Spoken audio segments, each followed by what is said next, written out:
bâti le libre, c'est avec des architectures tout à fait différentes. L'Internet s'est bâti avec des protocoles. Le POSIX s'est bâti en même temps que le projet GNU. Et ce sont des petits composants qui collaborent très très bien ensemble sur une architecture orientée service. Et je pense que c'est en baissant la granularité des composants, en visant la réutilisabilité systématiquement, que ce soit côté demande que côté offre, qu'on pourra rendre ça durable. Ça ne veut pas dire nécessairement du générique, mais ça veut dire des petits composants réutilisables, interchangeables.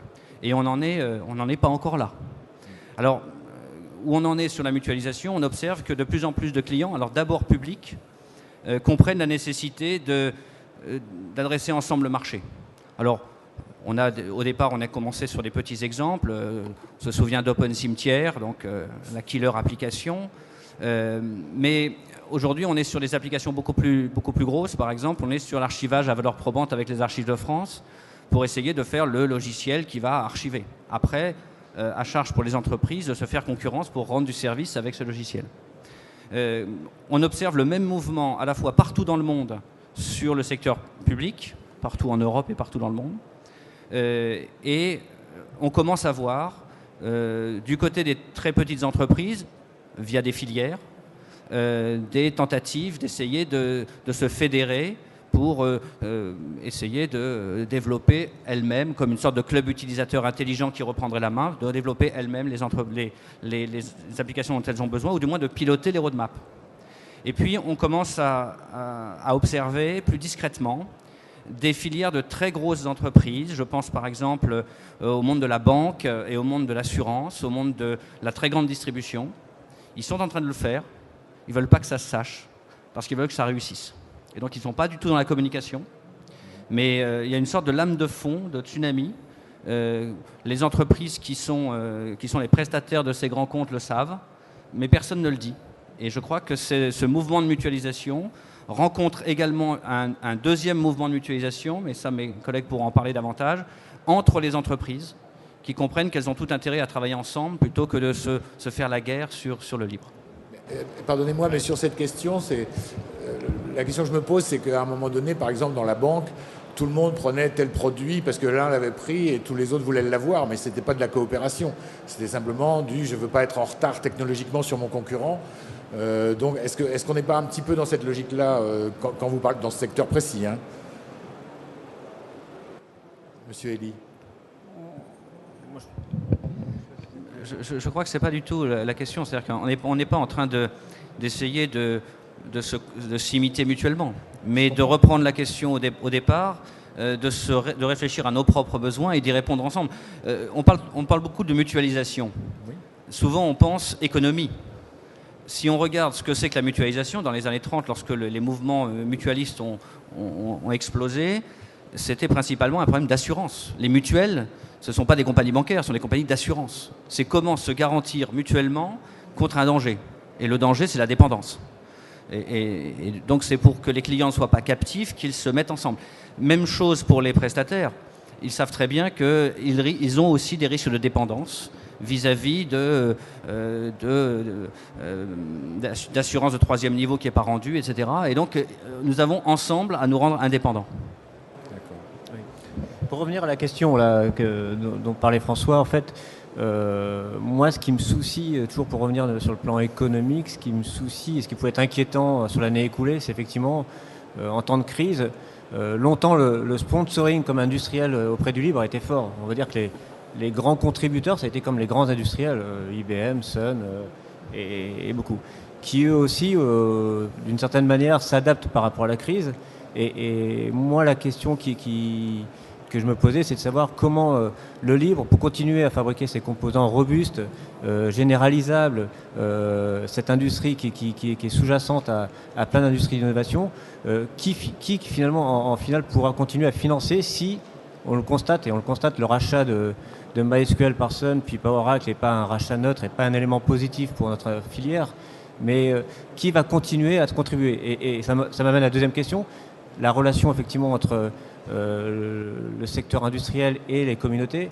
Il faut effectivement un secteur industriel 100% libre qui soit fort construit, qui ait une véritable réalité commerciale et financière, qui puisse assurer quand même aussi cette capacité de sponsoring et quelque part prendre le relais de ces acteurs-là. Et moi, j'aspire vraiment de mes voeux que bon nombre d'éditeurs et d'intégrateurs profitent effectivement de cette croissance du marché. Il y a plus de 33% de croissance du secteur, mais les grands acteurs du livre, finalement, il n'y a pas de croissance à cette taille-là, que ce soit côté éditeur ou côté intégrateur. Donc effectivement, là, il y a une véritable problématique, c'est comment traduire cette croissance du marché en réalité commerciale aussi forte pour les acteurs de l'open source ou du libre.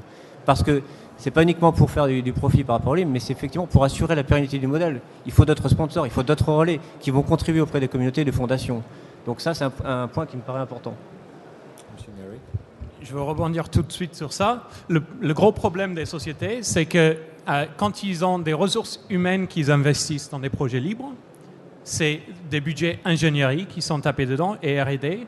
Mais quand c'est financer des fondations et financer des tiers pour les soutenir, c'est le budget marketing. Or, en période de crise, le budget marketing disparaît.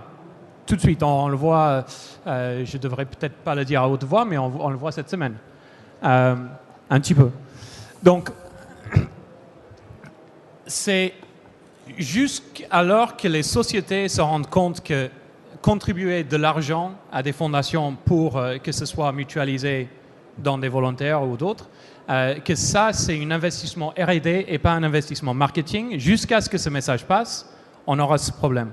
Mais, et je veux rebondir encore sur, c'est François, sur ce qu'a dit François, il faut savoir rémunérer le travail.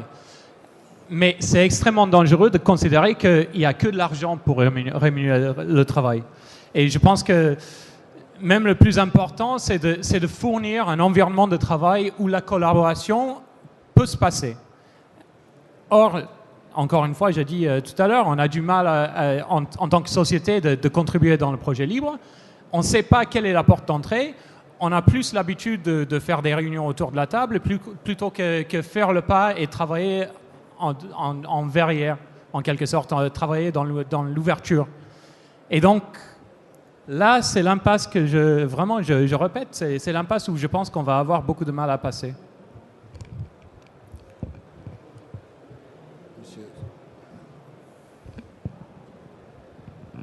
Je voulais juste rebondir sur les deux points en fait qui sont là majeurs et critiques, à savoir la mutualisation et la rémunération.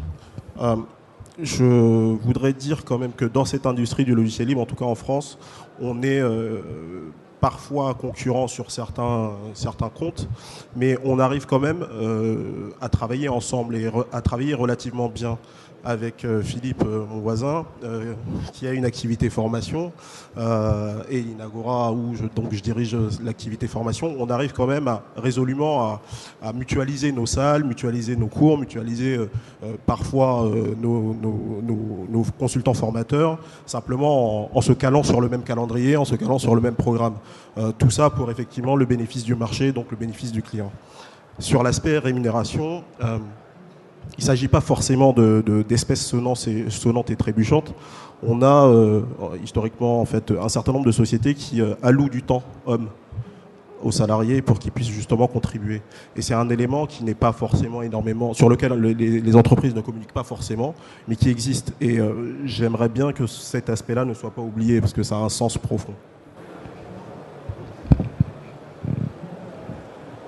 Je suis assez d'accord, cet aspect-là, il va en grandissant et petit à petit, d'ailleurs, beaucoup de sociétés structurent pour créer des projets en interne et ces projets, ils ne restent pas simplement internes, ils vont vivre avec la communauté.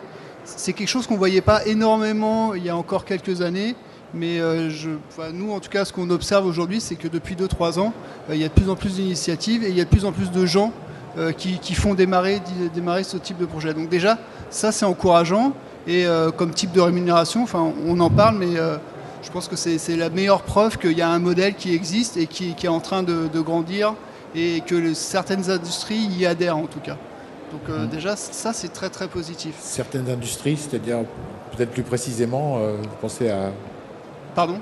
Vous dites certaines industries y adhèrent, vous avez une idée plus précise en tête ? Moi j'ai une idée parce qu'aujourd'hui chez Agaric on travaille tout autour du monde du libre et tout ce qui est hébergement et intégrateur, en fait, ce sont des industries qui sont très liées. Et aujourd'hui, on constate qu'il y a beaucoup d'intégrateurs, énormément d'intégrateurs